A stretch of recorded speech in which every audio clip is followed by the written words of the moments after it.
DoTube here, and one of my favorite casinos in Atlantic City has always been Caesars. That's because it's in the center of town. As soon as you get off the expressway, it's the first casino you see. You see, even before Caesars was built, this area of Atlantic City was always a hot spot. No matter what the weather, no matter what time of the season, there was always action here. People eating, drinking, having a good time.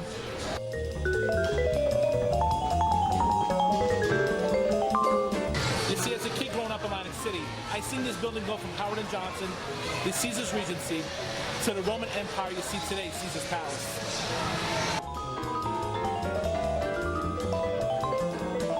The reason why I love Caesars Palace the most is because you're one escalator away from being transferred from the Jersey Shore to the middle of ancient Rome. The view is breathtaking. The extraordinary craftsmanship of the statues and the form. And of course, there's Caesar, standing in all his glory. And hey, look, it's a British pub. A British pub in the middle of ancient Rome? It made no sense to me either. But you see, it took a powerhouse like Gordon Ramsay to prove me wrong. And he's going to prove you wrong too. World-famous chef and reality TV star Gordon Ramsay has placed a British flag right in the middle of Caesars Palace.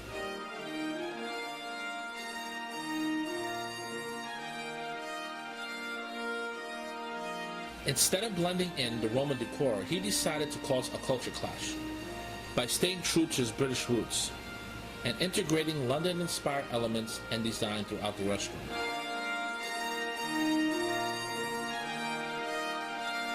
Their full-service bar and big comfy bar stools with a large variety of wines is the center of attraction.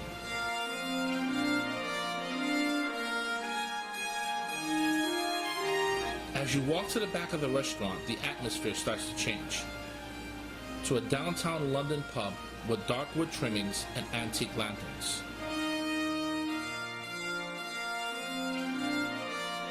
And as you reach the back of the restaurant, you enter a small, intimate living room with black leather sofas, black and white London-inspired wallpaper, and a large painting of Mr. Ramsay's dog, Ramsay.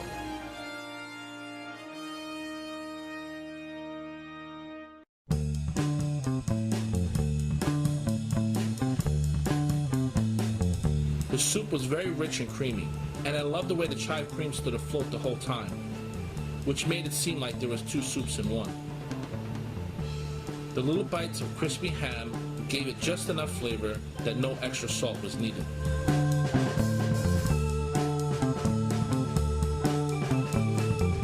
These are not the type of wings you eat while watching a football game.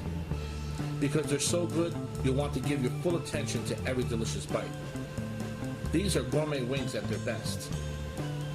6 wings with a nice amount of meat in every bite, with a brown ale glaze that tastes just as good licking your fingers as it does on the wings. I suggest to dip in the extra glaze with every bite, and don't try to look proper as you're eating, because the more messy you get, the more flavor you'll find. The green apple gives them enough sweet, the jalapenos give them enough spice, and the blue cheese cools it all down. These wings are a winner. I've noticed that pork bellies has been showing up on more menus in the past few years, but none like this.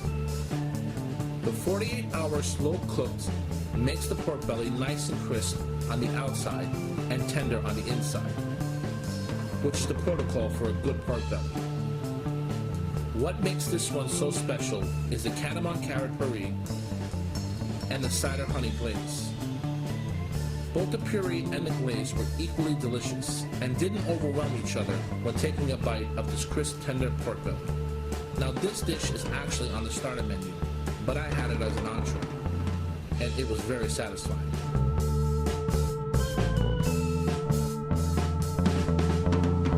Last but not least, the dessert, which is my favorite part of any meal. Did I just tell the world that I never skip dessert?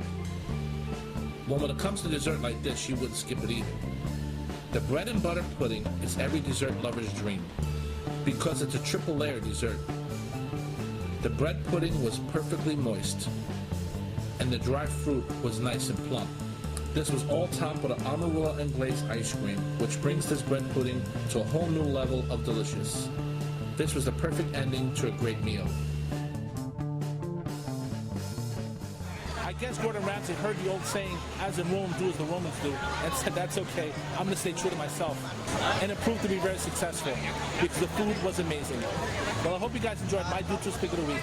Until next week, God bless.